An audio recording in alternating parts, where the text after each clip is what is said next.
अस्सलाम वालेकुम। मैं हूँ Babli Khan from Canada Toronto. मैंने एक सीरीज़ स्टार्ट की, चलो चलो कनाडा चलो, जिसमें कि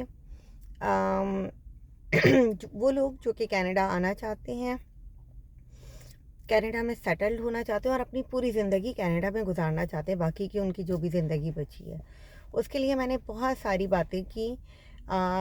आप जो पिछले मेरी और वीडियोस हैं आप उनमें देख सकते हैं। उनमें मैंने बहुत सारे स्टेप्स आपको बताए कि आपको क्या क्या करना चाहिए कनाडा आने से पहले, कनाडा में आना। अच्छा, अब आज जो मैं बता रही हूँ वो ये कि अब आप कनाडा में आ गए, आप कनाडा में आपने रेंट पे घर भी ले लिया, जो कि मैंने बताया था किस तरह लेना है, सारी चीज़ें लेनी है। अच्छा, यहाँ पे आप सेकंड डे, ये भी मैंने अपनी एक वीडियो में बताया था कि आप न्यू कमर सेंटर होता है यहाँ पे, एनसीपी जिसे कहते हैं, आप एनसीपी में भी चले गए। ठीक है, अब आप एनसीपी में जाके आपको क्वेश्चंस क्या क्या करने हैं, उनसे क्या क्या पूछना है, ये मैं अभी आपको बताऊंगी। आप एक लिस्ट बना लीजिएगा ताकि आपको इजी रहे और जो लोग आ गए हैं उनके लिए भी। अच्छा, तो अब जब आप एनसीपी में जाते हैं न्यू कमर सेंटर में, they are the best people who can help you to settled in Canada. अब आप उनसे जाके बहुत सारी इंफॉर्मेशन ले सकते हैं, a lot of information, not one not two, not like जो भी आपके प्रॉब्लम्स, जो भी आपको लगता है कि आपको किस तरह से कनाडा में रहना है, क्या करना है, क्या जॉब करनी है, रेज्यूमे कैसे बिल्डअप करना है, किस तरह का रेज्यूमे यहाँ पे, आप उनको वो सारी चीज़ें बताइएगा। वो एक केस वर्कर आपको असाइन कर देते हैं। सबसे पहले तो आप जाके अपना रजिस्टर करा लीजिएगा कि जी मैं यहाँ पे सर्विसेज लेना चाहती हूँ या चाहता हूँ, या हम मियाँ बीवी यहाँ पे सर्विसेज लेना चाहते हैं। वो आपको एक केस वर्कर असाइन कर देंगे। अब उस केस वर्कर से आप पूछिएगा जो भी आपका आप करना चाहते हैं। आप अगर जॉब के बारे में पूछना चाहते हैं तो आप उनको पूछिएगा कि क्या मुझे अपनी डिग्री किस तरह इवैल्यूएट करानी है, यहाँ पे मुझे जॉब किस तरह से करनी है, पहले मुझे जॉब अगर करनी है तो कैसे करूँ, या इतने आवर्स की जॉब मुझे कहाँ करनी चाहिए अपने रेज्यूमे के लिए। They are the best people जो कि आपको हेल्प करेंगे, and without a single cent, एक पाई भी आपको देनी नहीं पड़ेगी उनको। एक सिंगल पैनी, पैसा, एक डॉलर, एक रुपया, एक रियाल, एक दरहम, कुछ भी नहीं देना पड़ेगा। आपने सिर्फ जाना है उनसे। फ्री सर्विसेज होती हैं, उनसे अपने सारी चीज़ों की मालूमात आप क्वेश्चन जाने से पहले जी मैं आपको बताऊं कि आप एक पेपर पे ना अपने सारे क्वेश्चन लिख लीजिएगा। क्वेश्चन नंबर 1, उसके नीचे जगह छोड़िएगा, question number 2, question number 3, question number 4, जो भी आपके माइंड में आपकी प्रॉब्लम्स जो भी हैं, जो आपको लग रहा है कि आप कनाडा में फेस कर रहे हैं या आप नहीं करना चाहते, नए आए हैं और सेकेंड डे आप एनसीपी चले गए हैं और आप कह रहे हैं कि मैं फेस नहीं करना चाहता, लेकिन मेरे जहन में ये क्वेश्चन है, उनका मुझे आंसर चाहिए। They are the best people, for free they will give you answer and best advice. और लेकिन उसके लिए पहले आपको प्रिपेयर होना पड़ेगा। मैं बहुत सारी चीज़ें यहाँ इसलिए नहीं बता सकती बिकॉज मुझे नहीं पता हर इंसान की लाइफ, उसकी डिग्री, उसका प्रोफेशन, उसको वो उसके लिहाज से उसे अपने क्वेश्चन खुद रेडी करने पड़ेंगे। आप एक पेपर पे वहाँ जाने से पहले अपने रेडी करें 1 2 3 4 5, उसके नीचे आंसर की जगह छोड़ें, जो जो आंसर वो दे, क्योंकि देखिए हम इंसान हैं, समटाइम्स हमें ये भी होता है कि उन्होंने जो बात बोली हमें कह रहा ओ अच्छा मैं फिर फ़ोन करूँ दोबारा, वो आपको फिर टाइम देने में ना टाइम लगाते हैं, क्योंकि यहाँ पे ऐसा नहीं होता, क्योंकि वो आपको फ्री सर्विसेज दे रहे हैं। तो जो टाइम अवेलेबल होता है वो उसी टाइम पे आपको मतलब सेकंड टाइम बुलाएंगे।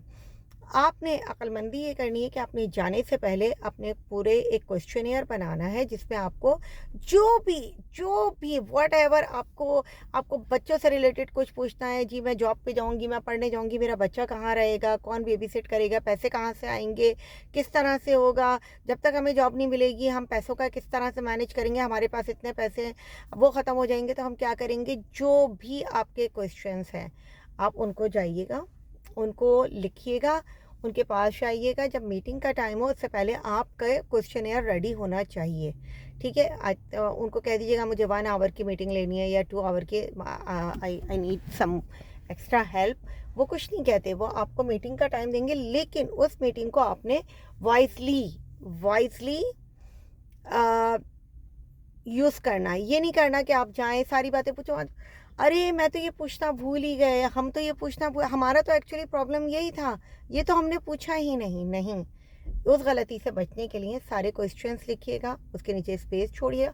मैंने तो आपको ये कहा है, आप यहाँ तक के क्वेश्चन पूछिएगा कि जी ये मेरा बच्चा है, मैं जॉब पे जाऊँगी, पढ़ने आऊँगी, कुछ करूँगी, ये कहाँ रहेगा, कैसे रहेगा, किस तरह से मैनेज होगा। Every single question, even though आपको लग रहा है कि वो रिलेटेड है या नहीं है, बट आई नो दैट उसका आंसर भी उनके पास होगा, बिकॉज आपका कनाडा आना, आपका यहाँ सेटल्ड होना, उससे रिलेटेड सारे क्वेश्चंस के आंसर उनके पास हैं। अब आप ये काम करें और एनसीपी में अपॉइंटमेंट लें। हर शहर, हर गांव, हर जगह न्यू कमर सेंटर्स कनाडा में खुले हुए हैं। थोड़े से हो सकता है आपके घर से दूर हो या कुछ भी हो, लेकिन वही वाली बात कि उस टाइम को, उस मीटिंग को वाइजली लीजिएगा। ये नहीं कि आपने टाइम वेस्ट करके आ गए और उसके बाद बोले अरे भाई मैं दोबारा फ़ोन करी हूँ। वो लोग तो उठाते नहीं हैं फ़ोन।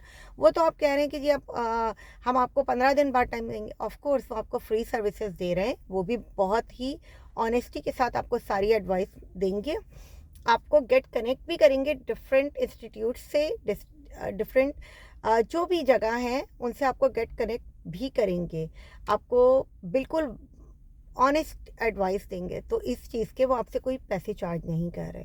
गवर्नमेंट ऑफ कनाडा उन्हें इस चीज़ के पैसे दे रही है, आप नहीं दे रहे।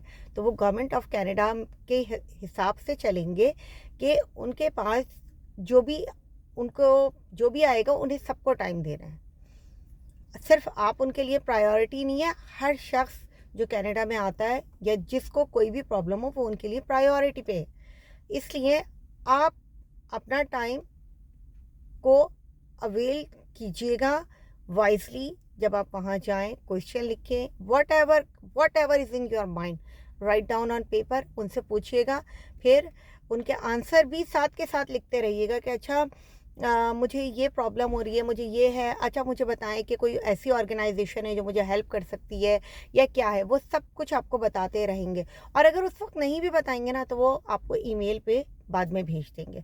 एटलीस्ट आपका प्रॉब्लम सॉल्व होगा। फिर घर आइएगा, घर आके उन क्वेश्चनेयर के जो आंसर हैं उनको रीड कीजिएगा, बार बार रीड कीजिएगा, या उन्हीं के सामने बोल दीजिएगा कि जी आपने मेरे इस क्वेश्चन का ये आंसर दिया है, तो अब आप मुझे ये बात बताएं कि क्या मैंने सही समझा है कि आपने ये मुझे बताया है कि मुझे ये करना चाहिए। वो आपको बिल्कुल बहुत अच्छी तरह डिटेल में हर चीज़ को समझाएंगे, सब कुछ करेंगे। अब ये आपकी कहना चाहिए कि जहानत, क्या पता नहीं, ठीक से वर्ड नहीं मिल रहा मुझे कुछ, आई मीन ये अब आप पे डिपेंड करता है कि आप उस टाइम को कैसे अवेल करते हैं और उनसे कितनी इन्फॉर्मेशन गैदर कर सकते हैं। वो रेडी हैं आपको यहाँ सेटल कराने के लिए, फ्री ऑफ कॉस्ट आपको हेल्प करने के लिए। ये आप पे डिपेंड करता है कि आपने उनकी हेल्प को किस तरह से, वर्ड नहीं मिल रहा कुछ अच्छा सा, कि किस तरह से आपको करना चाहिए कि आपका टाइम ज़ाया ना हो, और वो जो इन्फॉर्मेशन आपको दे रहे हैं वो आप अच्छी तरह से उसको अवेल करें। इस बात के साथ इजाज़त दीजिए। Bye bye.